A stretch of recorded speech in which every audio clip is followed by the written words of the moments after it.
Thank you very much. Before I introduce the minister, I just wanted to say a couple of words. When I first spoke in the open debate,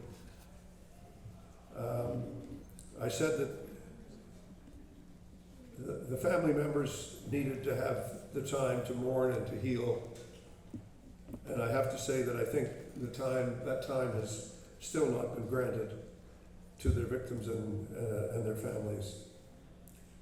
Later in October, we met in the General Assembly to call for a ceasefire.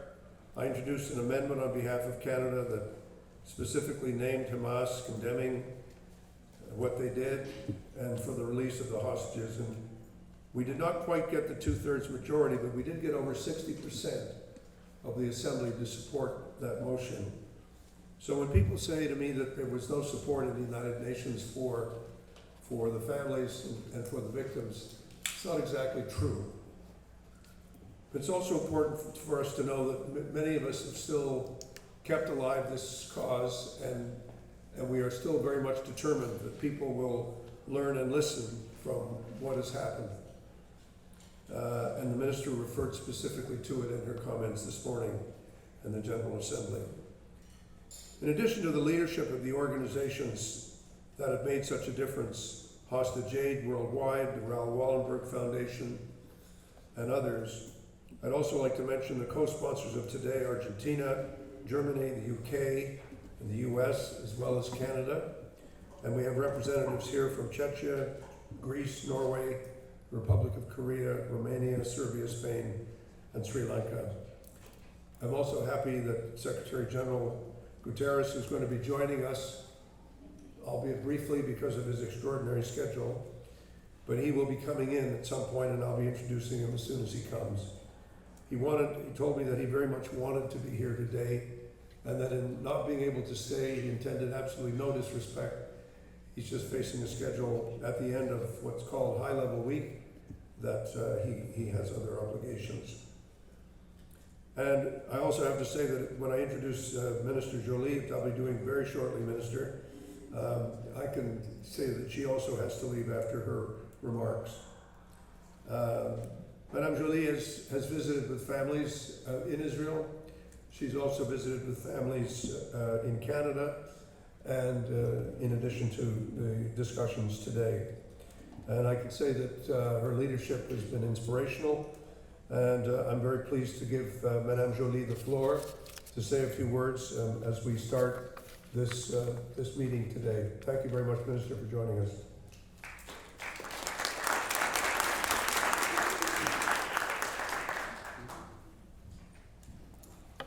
Good, thank you, Bob. Good to see all of you. Bob was referring, our fantastic ambassador, Bob Ray, was referring to the first anniversary of Hamas terrorist attacks on October 7th, coming soon.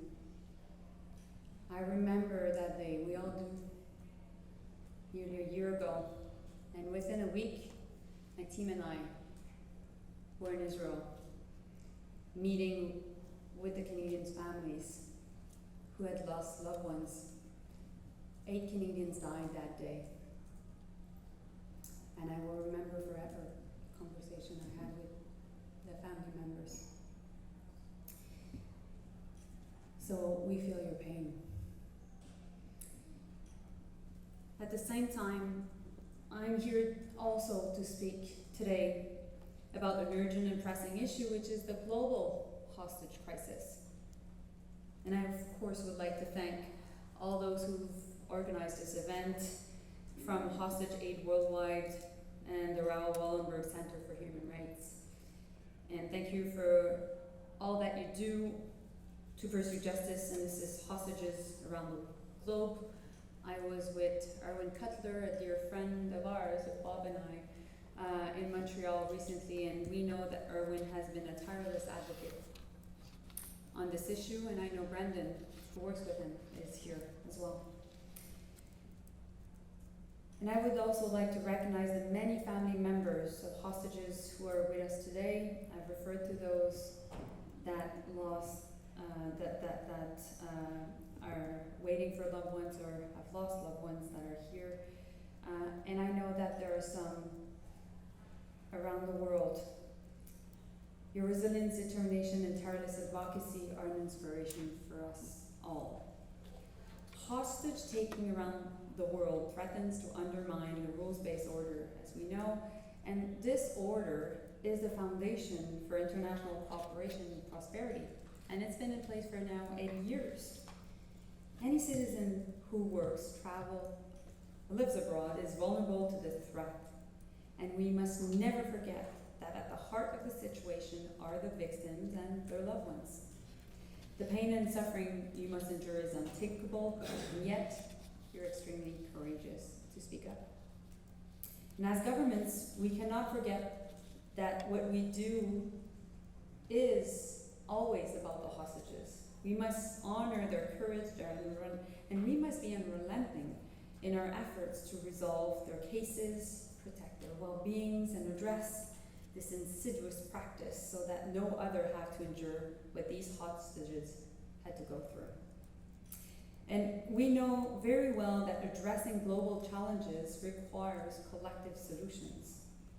And without the international community standing together and doing what we can to combat this terrible practice, actors who have no qualms about taking our citizens hostages and disregarding international rules will continue to use these practices. So that is why Canada launched the Initiative Against Arbitrary Detention in State-to-State Relations now 4 years ago. The Declaration Against Arbitrary Detention is at the heart of our efforts to prevent the use of innocent individuals as pawns in geopolitical disputes. We're extremely grateful that at this point, 78 countries in the world have endorsed the declaration, and they come from all around the globe. And we hope that others will join us in this growing global coalition. And we think we can be an ally to all of those here today. Canada stands in solidarity with all of you, and will continue to do everything that is needed to bring your loved ones home. Thank you so much, Nancy.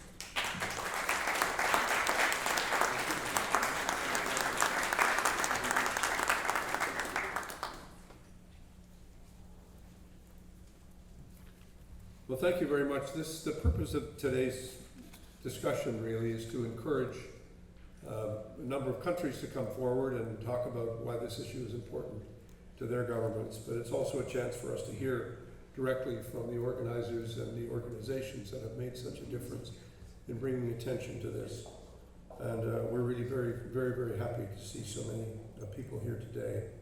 I want to thank the Minister very much for her comments.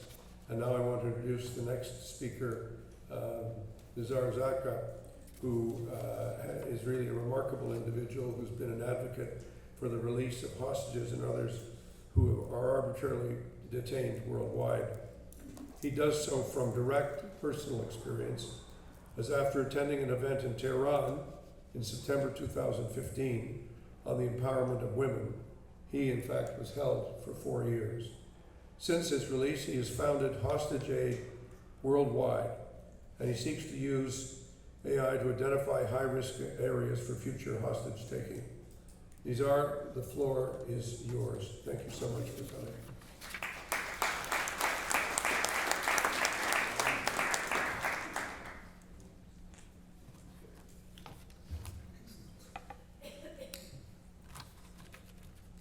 Excellencies, distinguished and esteemed guests. Over the past year, we have engaged in countless conversations that underscore a critical truth. Hostage-taking is not just a humanitarian issue. It's a direct threat to global security and stability. It destabilizes nations, undermines trust between governments, and fuels the machinery of terrorism and organized crime. Hostage-taking is not a regional issue. It's a global challenge that transcends borders, affecting families, communities, and nations alike. That is why the fight against hostage-taking demands the unified and coordinated effort of all UN member states. To formulate a unified response, we must stand together through global cooperation. We can develop a comprehensive, coordinated response that not only reduces the threat of hostage cases, but ensures that recovery is swift, supported, and sustainable for all affected. Together, we can move toward a world where hostage taking no longer holds power over innocent lives. Let us commit today to this shared goal, a future where security is safeguarded and where no one suffered the devastating consequences of hostage taking, and where freedom is not a hope but a guarantee. Thank you to our partners at Raoul Wallenberg Center for Human Rights who stood with us and provided invaluable support, and a special thanks to the person behind the scene who made all this happen, our colleague at Hostage Aid, Inat Levine, and the team who pulled this off in 3 days. Thank you so much. Thank you for being here.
Thank you very much, and thank you, Nizar, for your remarks and for the video, as well as your extraordinary leadership on behalf of hostages worldwide. Next up, I'd like to introduce U.S. Deputy Permanent Representative Ambassador Dorothy Shea. While she's only just arrived in New York, she's hit the ground absolutely running. She has a wealth of relevant experience in the region of the Middle East, including most recently as U.S. Ambassador to Lebanon, Deputy Ambassador in Egypt, and previously serving at the U.S. Consulate in Jerusalem.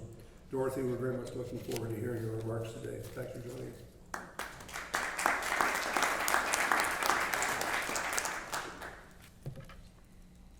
Well, thank you, Ambassador Bob Ray, for moderating this important discussion, and thank you all for being here with us. Thank you to Hostage Aid and the Raoul Wallenberg Center for Human Rights. Nizar, especially, I want to acknowledge your role, and Einat as well. And I look forward to hearing from the Secretary General as well. I think it's very important that he has dedicated his time to be with us today, and for all the briefers.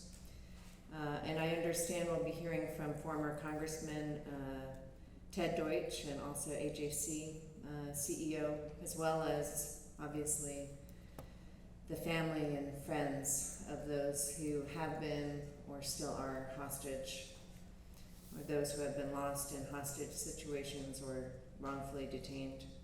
I am in awe of what you do, your courage and your advocacy. You have turned pain into purpose. It's truly remarkable. So colleagues, we're all here today because we have a shared urgent goal, and that is to bring hostages and wrongfully detained individuals home. Now, And as we meet innocent civilians around the world who are under the lock and key of state and non-state actors without cause and without respect for any rights, certainly without anything resembling a fair trial. To these bad actors, your loved ones are just bargaining chips. It's cynical and cruel and inhumane. They are sons and daughters, husbands and wives, parents and siblings. They're people who have endured so much unnecessary pain and suffering, and whose families lie awake at night wondering if they'll ever see their loved ones again. Let's be clear that hostage-taking in all its forms is a severe violation of human rights and international law, and those responsible must be held accountable. The UN Security Council has repeatedly condemned hostage-taking as a clear violation of international law, including in resolutions 638, 2133, and many more. And the United States strongly condemns the taking of hostages and calls for their immediate and unconditional release worldwide. President Biden, Secretary Blinken, and the U.S. Special Presidential Envoy for Hostage Affairs and their teams, and us here in New York as well, we are deeply engaged on this issue. And I'm proud to say that these colleagues have worked together and have had some successes bringing hostages home. At one point, we had over 50 active cases of Americans held hostage or wrongfully detained, and that number is now down in the mid-20s. Last month, we breathed a tremendous sigh of relief when Evan Gershkovich, Paul Whelan, and Alsu Kermesheva and others were freed from Russian prisons as a result of their tireless diplomatic efforts. And just last week, Ambassador Linda Thomas-Greenfield, my boss, had the opportunity to meet with Evan Gershkovich right here in New York to welcome him home and to thank him for his courage. But despite these breakthroughs, many Americans and many innocent people from so many countries are still being held hostage or held in wrongful detention. People like Austin Tice, whose mother, I understand, may be with us. Are you here today? I haven't met you, but I have worked on your son's case. I'd love to talk to you afterwards. Austin was doing his job as a journalist, as a truth teller, when he was taken in Syria more than a decade ago. President Biden has been clear that we will not rest until we find Austin and bring him home.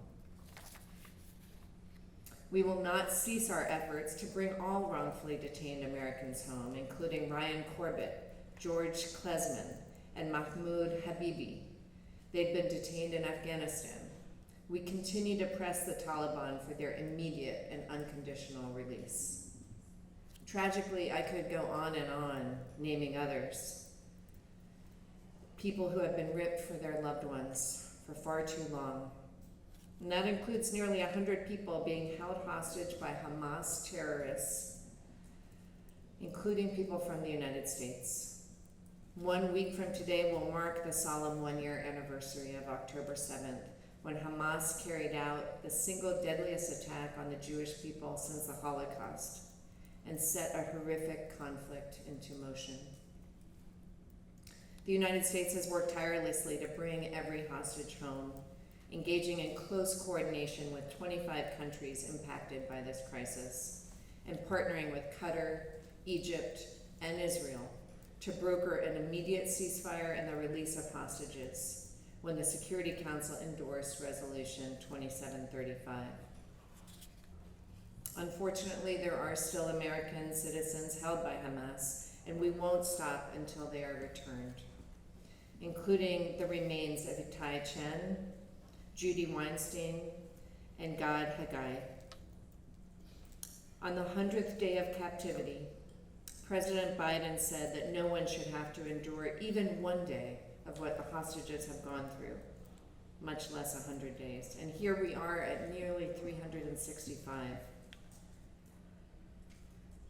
We also continue to press Hamas to return Avera Mengistu and Hisham Asayed, and the remains of Oren Shaul and Hadir Godin. all held now for over 10 years. Colleagues, the United States continues to strengthen its counterterrorism measures to prevent such incidents and dismantle networks responsible for such heinous acts. And we are committed to pursuing justice for all of those who have taken hostages or had any role in such. We are working to deter and prevent future cases of hostage taking around the world. Through the Levinson Act, the United States has the ability to sanction the perpetrators involved in wrongful detentions, and we have used it to impose financial and travel restrictions against them. Partnering with civil society, we've met with hundreds of companies to equip travelers and reduce the risk for Americans traveling abroad. Here at the UN, we are working also to deter any kind of hostage taking through diplomacy and through raising the costs to the perpetrators. We have supported Canada's efforts to rally international support for the Declaration Against Arbitrary Detention in state-to-state relations, for example, which, as we heard, now has endorsements of over 80 countries, or close to 80 countries. We've worked with similar like-minded groups on collective action, most recently to successfully pressure Russia to release unjustly detained Americans. This is a global issue that demands global action. It demands partnership and solidarity, and it's in that spirit that I want to again thank the organizers of this event. And to the families of those who are held, let me reiterate this: the United States will not stop fighting to get your loved ones back. Never. Thank you.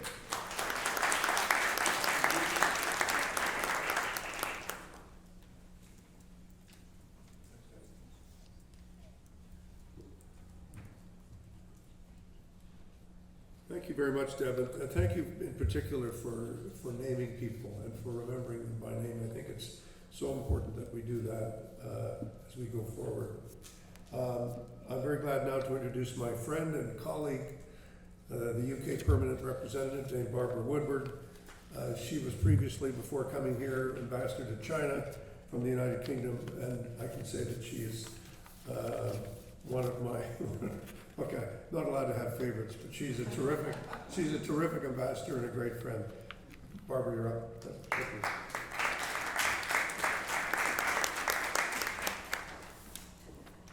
Thank you very much, Bob, for those kind words. Terrific ambassador and great friend. Back to you too. Ladies and gentlemen, good afternoon. And a particular thanks to Nizar and Hostage Aid Worldwide for convening this very important meeting today and the opportunity to speak here. Friends, I want to share a personal experience, which is 2 weeks ago, Camilla Carr died. She was a bright woman with beautiful bright eyes, a mop of curly hair, a great smile, a penchant for brightly coloured scarves.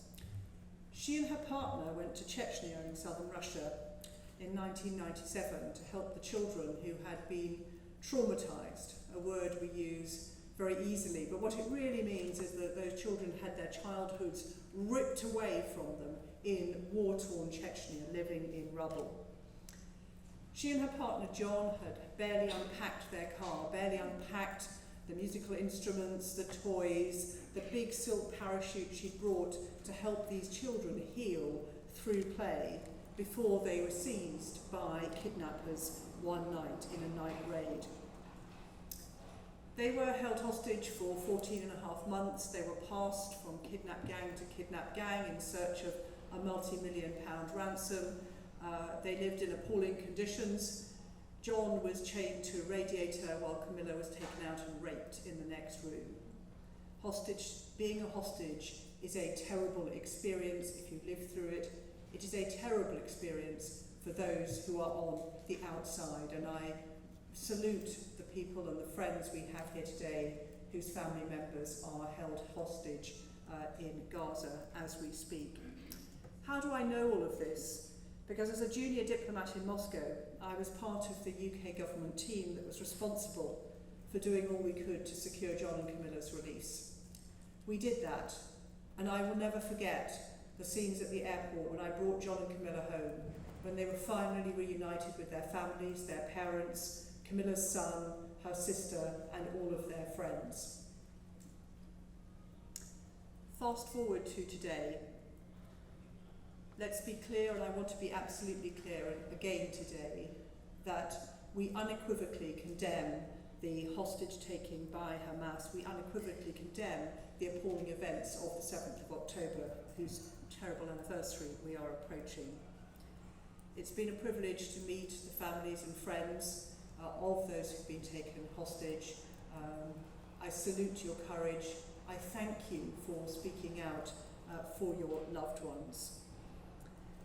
We continue to demand publicly in the Security Council and across the UN, back in the UK, our demand for Hamas to release these hostages and to release the remains of those who have died in captivity. We're also working as hard as we can to secure the release of the hostages, and we thank everybody involved in those efforts, whether they are civil society organisations but also the governments of the US, Egypt and Qatar. We are continuing too, of course, to provide ongoing support to British families for those hostages who have some connection to the UK. But as we heard from Foreign Minister Jolie and also from Nizar himself, hostage taking is a global phenomenon. It's a destabilising phenomenon. It goes to the very heart of a family, of a community, and of course of a country.